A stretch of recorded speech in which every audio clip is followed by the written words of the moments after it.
Et à cette époque-là, les gens commençaient à s'inquiéter de l'Allemagne. Oui, Je oui et non. réfléchis On était un maintenant. peu. D'abord, nous les jeunes, on n'était pas autant intégrés que vous maintenant dans la vie politique et tout. Ouais. Et puis, on prenait ça. Oh, on disait, oh, ces Allemands, ils sont en train de fabriquer des armes pendant que nous, on fait les congés payés. On trouvait qu'on était beaucoup plus malins. Et on se foutait d'Hitler Ouais. un petit peu, et alors que finalement, On ne s'est pas rendu compte. Enfin, en plus, aussi bien toi que moi, on était de famille de militaires. Et à cette époque-là, les militaires n'avaient pas le droit de vote. Ils n'avaient le droit de rien du tout.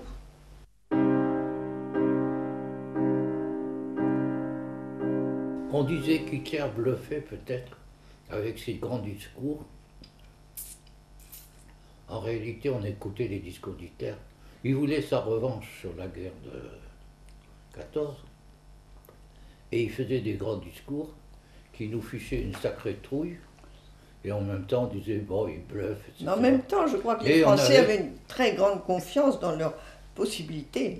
on voulait tout sauf la guerre. Alors il y a eu les accords entre Daladier, Chamberlain Daladier, et Hitler. Chamberlain et Les accords de Munich les en fameux 38. accords de Munich. En 38. Et quand Daladier et Chamberlain sont revenus de Munich, tout le monde les a applaudis, Acclamés, ils avaient sauvé la acclamés. paix. On ne savait pas ce que c'était que la guerre, finalement. Enfin, nous, les jeunes, en tout cas. Et les parents, ils voyaient l'ancienne guerre, enfin, la guerre de 14-18, ça n'avait rien à voir avec celle-là.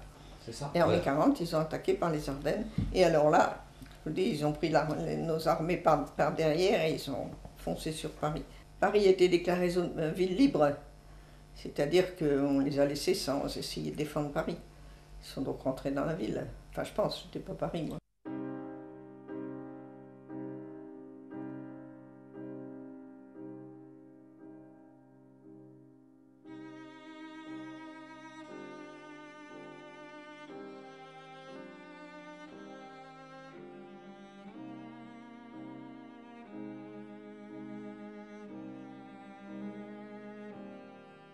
Et d'Amboise, on est parti, c'était la fameuse Exode, et on est parti sur les routes où c'était assez lamentable parce que c'était vraiment la débandade.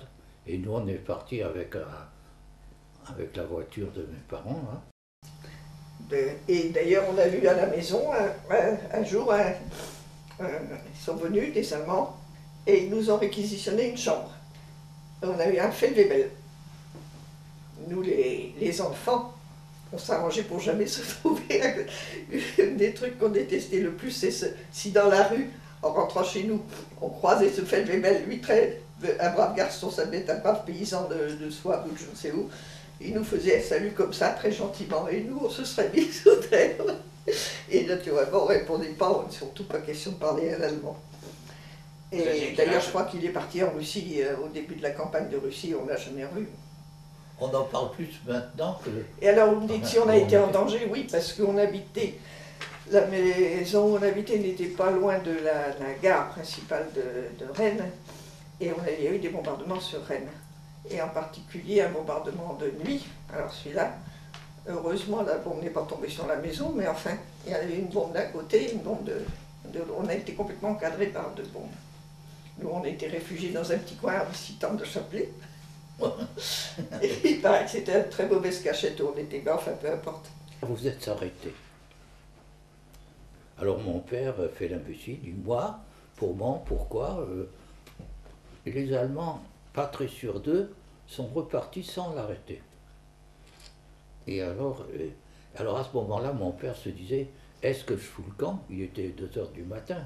Si je pars, ils m'attendent peut-être en bas, je ne bouge pas.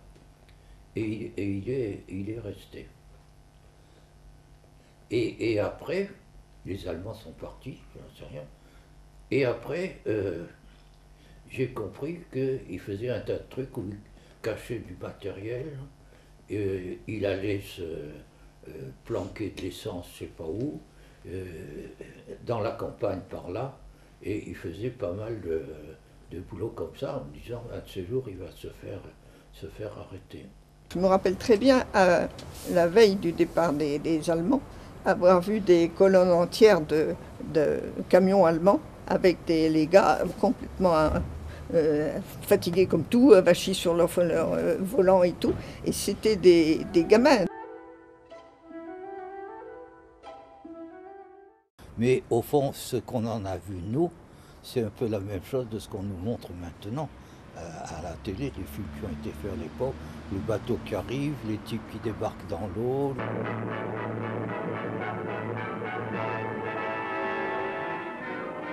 Au flanc du fameux mur de l'Atlantique, les Alliés ont pratiqué déjà une large brèche.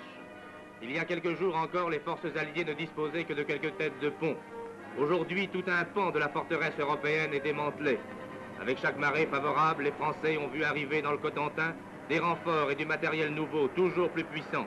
La bataille des plages est gagnée. Les Allemands disent qu'il y a déjà 400 000 soldats alliés sur le sol de France. Pied à pied, les soldats alliés ont progressé vers les villages et les petites villes. Parmi les prisonniers se trouvaient encore quelques arrogants qui n'ont pas compris qu'il faut lever les bras pour autre chose que pour le salut nazi. Les gens de Paris croyaient voir arriver les Américains. On leur a raconté tout ça. Alors qu'en fait, c'est la deuxième DB qui est arrivée et De Gaulle qui est arrivé parce qu'il voulait s'installer. Les Américains, je ne dis pas qu'ils s'en foutaient, mais ils sont partis, eux, ils n'avaient pas fini, la guerre n'était pas finie encore à ce moment-là. Paris est libre. Paris, plongé dans la nuit pendant 4 longues années, voit la fin de son cauchemar. Le peuple de Paris tout entier, encadré par les FFI, a reconquis les armes à la main, après 4 jours de durs combats, son droit à la liberté.